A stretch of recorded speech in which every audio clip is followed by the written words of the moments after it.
안녕하세요. 반갑습니다. 이 짱대 양봉이 나오고 조정을 받고 재차 올라가고 있지요. 여기서 꼭대기 치고 내려왔다가 이제 조정을 받는 건지 아니면은 이, 이 조정이 그러니까 이 하락이 끝나고 이제 상승으로 돌아선 건지 뭐 분명하지 않습니다만은 가능성이 두 개 다 있습니다. 이 고점을 뚫을 가능성도 있고 여기에 대한 반등일 수도 있고. 근데 지금 이 강도로 보면은 이거를 뚫을 가능성이 높아 보이는데 아직 잘 모르겠습니다. 일단 여기서 어 이게 일봉이죠. 업종 일봉인데 종가를 기준으로 보면은 종가를 기준으로 연결을 시킨다면 선을 종가 이렇게 일파가 이렇게 강하게 올랐습니다. 이거를 갖다가 뭐 하나 둘 셋 넷 다섯 개 이렇게 하락으로 본다면은 요 A, B, C, D를 뚫고 올라갔고 아니면 여기서 요걸 A, B, C로 본다면은 요 단번에 요 B까지는 올라가지 못했지만은 뭐 그래도 상당히 강한 상승이 나왔다. 그리고 짱대 양봉이 나왔다.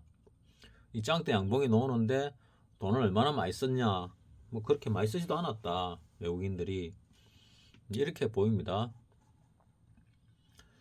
그리고 조정을 종가를 연결하면은 요렇게 반등 한번 요렇게 떨어졌지요. 그리고 이 떨어진 것이 여기 전체로 보면은 대략 뭐 상승분의 절반이 안 되게 조정을 받았습니다. 약한 조정이죠. 약한 조정을 받고 다시 이렇게 상승을 하고 있습니다. 그러면 요거를 만약에 1파로 본다면은 하나의 파동으로 작은 1파로 본다면은 여기 1파, 그 다음에 조정 2파, 그 다음에 조정 2파가 끝나고 그 다음에 또 상승 1파, 3회 1파, 3회 2파, 그 다음에 3회 3파 때 요거를 뚫을 것이냐가 굉장히 궁금합니다. 이거를 뚫으면서 요 고점까지 뚫을 것이냐 아니냐 그것도 상당히 궁금하거든요. 그래서 아마 이번 주에 그게 결정이 나지 않을까 하는 생각이 드는데 그래서 미국 시장의 금요일 시장을 보면은 다우가 뭐 거의 올라가기 직전으로 보입니다. 일봉으로 볼 때. 주봉으로 보면은 단번에 많이 올랐죠. 단번에 이거를 뚫지는 못하겠지만은 요 근처 가서 꼭대기 치고 조정 안 받고 또 가지 않을까 이런 생각도 조금 듭니다. 아니면은 여기 꼭대기일 수도 있고 그 다음 나스닥을 보게 되면은 나스닥 주봉도 뭐 거의 단번에 다 올라왔는데 이 골든 크로스가 나오면 조금 눌림이 생길 수도 있는데 뭐 조금 더 올라가지 않을까 하는 느낌이 듭니다. 느낌입니다. 그냥 마바라적인 느낌. S&P 500도 마찬가지죠. 요 고점을 단박에 뚫지는 못하겠지만은 요 쌍봉 정도 근처 가거나 뭐 요 어쨌거나 좀 더 올랐다가 조정을 한번 거치고 요거를 뚫고 올라가지 않을까 이 고점을 뚫고 올라가지 않을까 하는 생각이 드는데 과연 올라갈까 아니면 여기서 요런 하락이 있었고 반등이 있었고 재차 하락을 하기 전에 쌍봉을 치고 하락을 할까 이 쌍봉 치고 하락하면 좀 많이 빠지겠죠. 좀 많이 빠질 가능성이 있습니다. 근데 지금 분위기로 봐서는 연말도 되고 했으니까 연말 랠리도 나올 가능성이 있고 해서 미국장은 위로 올라갈 가능성이 높지 않을까 이런 생각이 듭니다. 필라델피아 반도체도 마찬가지로 뭐 이 월별인데 주별로 보더라도 강하게 상승하는 중이고 이 전고점 앞에서 한번 조정을 받고 더 가지 않을까 뭐 이런 생각이 뭐 개인적으로는 듭니다. 그러면은 우리도 여기서 조정을 받고 한번 상승이 있지 않을까 하는 생각이 드는데 이걸로 조정이 끝났을 수도 있다.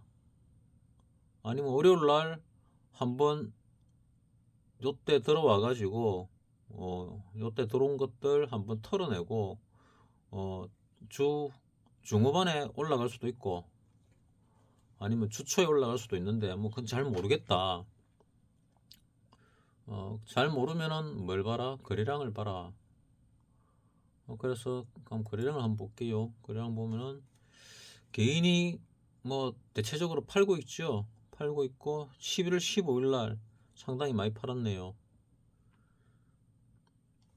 기관이 많이 샀고 11월 15일이 요 날이네. 요날 요 급등할 때 요때다 하고 개인들이 팔아치웠고 요 떨어지니까 다시 조금 사고 있는데 요거를 갖다가 뭐 내가 보는 관점은 여기서 올랐다가 조정받고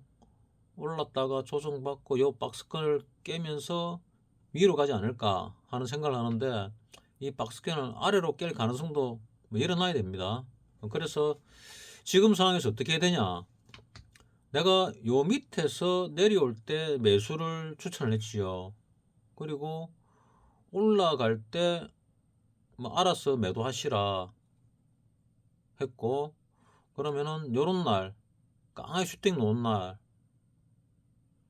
뭐 한 절반 털고 그 다음 위로 들어가면은 보고 있다가 하는데 밑으로 빠졌죠. 그럼 그 다음 날 트는 게 맞겠죠. 어쨌거나 나머지를 다 털었다면은 자 다음에는 이제 살 기회가 이제 거의 없는데 이거를 요쯤에서 뭐 만약에 매집을 했다 그러면은 지금 들고 한번 가보는 거고, 요쯤에서 매집을 못했다 그러면은 지금 매집을 갖다가 할까 말까 상당히 고민스러운데, 결국은 그러면 지금은 할 수 있는 게 가지고 있는 사람은 물리 있는 사람이나 뭐 가지고 있는 사람은 이익이나 있거나 이 사람은 추세를 보고 홀딩을 하고 있다가 뭐 적절한 타이밍에 팔면 되는데, 주식을 다 팔고 현금이 많은 사람은 어떻게 할 거냐? 그거는 내가 늘 말하는 대로 뭐 판 금액의 한 4분의 1 정도, 25% 정도 사가지고 혹시 위로 올라가는가 보고 홀딩하는 게 어떨까 하는 생각입니다.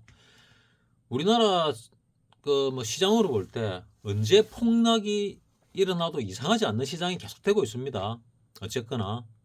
근데 그런 와중에 위로 가는 경우가 과거 사례에서 많았기 때문에, 그래서 아예 손 놓고 있으면은 제일 마음 편한 사람이고, 주식을 해야 되는 사람 같으면은 지금 조금 올라갈 것 같으니까 그렇다고 많이는 아니고 조금은 사가지고 이익을 보시라 그런 얘기입니다. 그러니까 작년부터 말씀드린 그대로입니다. 올라가면은 익절, 추세 따라가다 익절, 그 다음 내려오면은 적당히 분할 매수. 안 사시면 알 수 없습니다. 안 사시는데 아깝다 이런 생각 절대 하지 마세요. 왜냐하면은 지금 시장은 언제 무너지도 전혀 이상하지 않는 시장입니다. 언제 무너져도. 전 세계 경기도 별로 안 좋고, 우리 IMF 때 비하면은 우리나라 말고는 대부분의 선진국 시장은 좋았거든요. 우리나라도 흑자부도죠. 흑자부도. 예금도 많고 돈도 많고 산업도 잘 돌아갔는데 현금이 안 돌아가지고 일시적으로 남부도였거든요. 근데 지금은 그런 거하고 양상이 다르다는 말들을 전문가가 많이 합니다. 나도 그런 생각이 좀 들고요.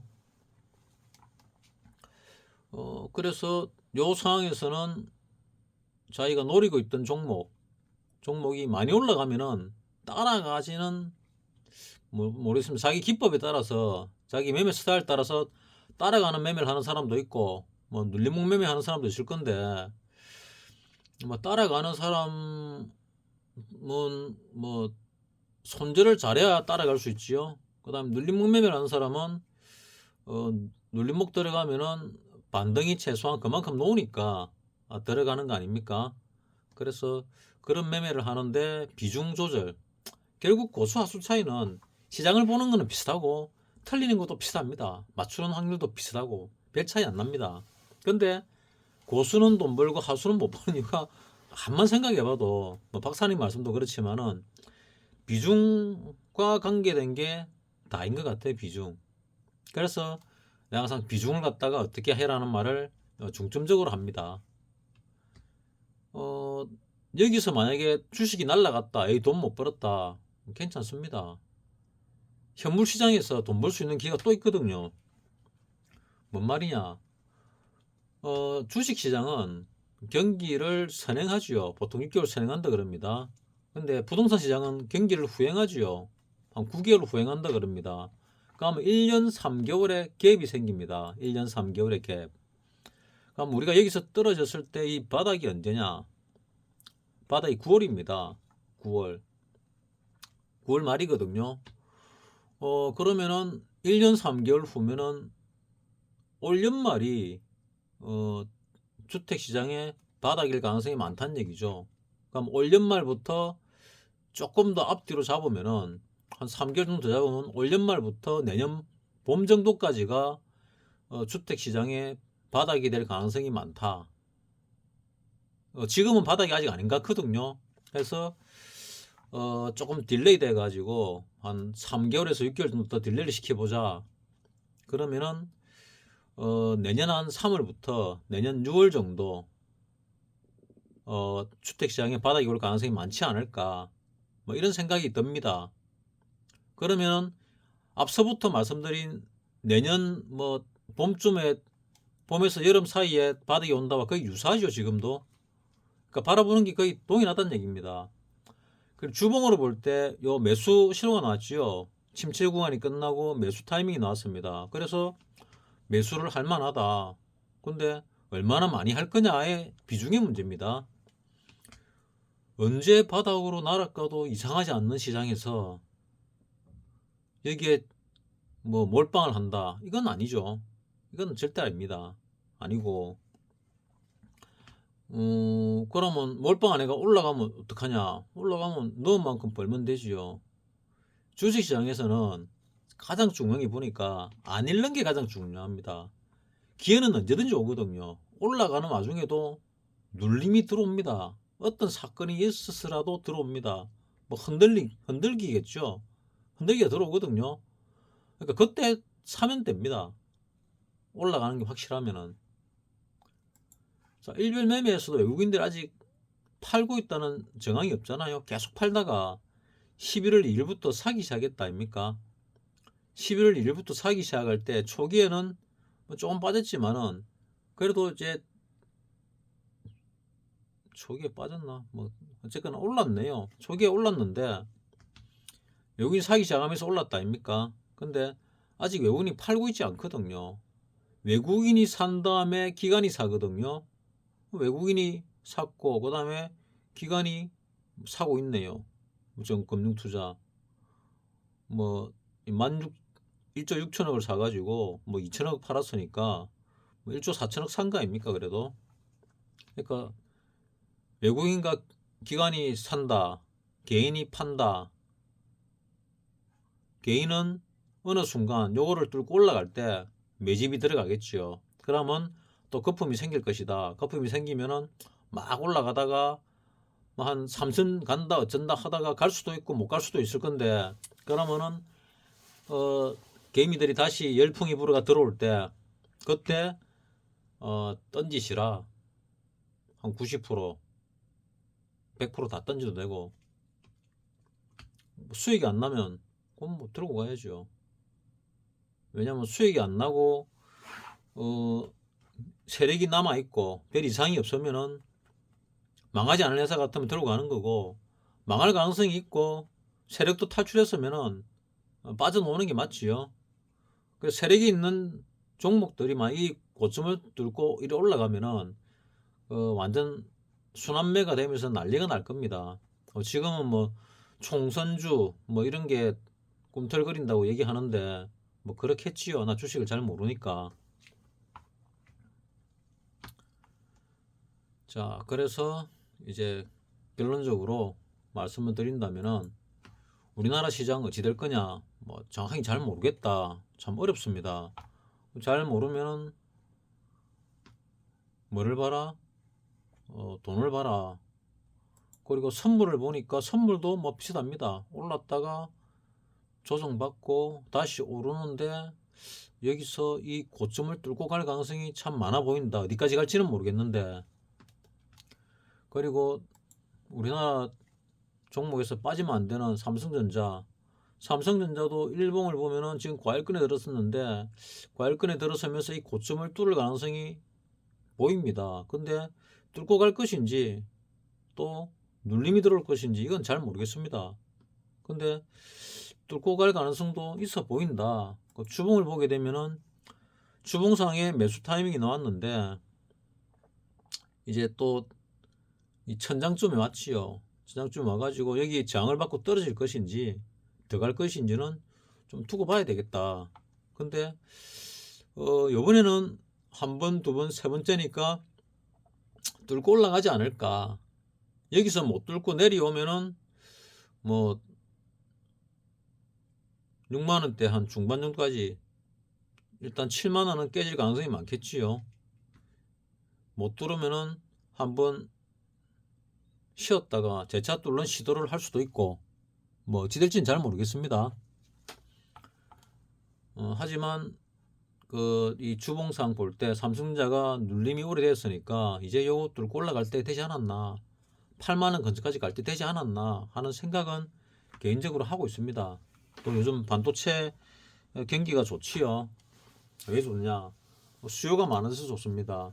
산업도 바뀌고 있고 재래식 무기 아프가니스탄 철수하면서 우크라이나 쪽에 거의 다 쏟아부었고, 그 다음에 이스라엘 쪽에서 뭐 전쟁이 확전되고 이러면은 그 무기 쪽에 들어가는 그 반도체도 상당히 수요가 많겠지요. 그래서 반도체 쪽은 경기가 좋아지지 않을까 하는 생각을, 뭐 근거는 별로 없이 개인적으로 생각을 해봅니다. 차세대는, 다음 세대는 어차피 반도체가 많이 쓸 수밖에 없습니다. 많이 쓸 수밖에 없어요. 내가 뭐 지인의 지인 되는 그 친구도 의료기기를 만드는데 보니까 반도체를 쓰더라고요. 그래서 요즘은 옛날과 달리 반도체 없이는 뭔가 되는 게 없습니다. 옛날에 트랜지스터를 갖다가 거래 많이 쓰듯이 요즘은 반도체를 많이 쓰거든요. 근데 향후 더 많이 쓰면 더 많이 쓰지 적게 쓸 가능성은 별로 없어 보입니다. 그리고 반도체 시장도 생산을 갖다가 과거처럼 마구 해대지를 못하지요. 미국과 중국의 대립구도가 좀 더 긴장이 더 많이 되고 있습니다. 그래서 이쪽 계통은 좀 올라갈 가능성이 있지 않을까. 그 얘기는 삼성전자가 가면 우리나라 시장이 간다. 근데 어떤 종목이 갈까? 이거는 이제 좀 각자 개인들이 고민을 해가지고 판단을 해야 될 부분들이겠죠. 자, 그러면은 여러분들에게 도움이 좀 됐는지 모르겠지만은 마치도록 하겠습니다. 이번 한 주도 잃지 않고 돈을 벌 수 있는 한 주가 되었으면 좋겠습니다.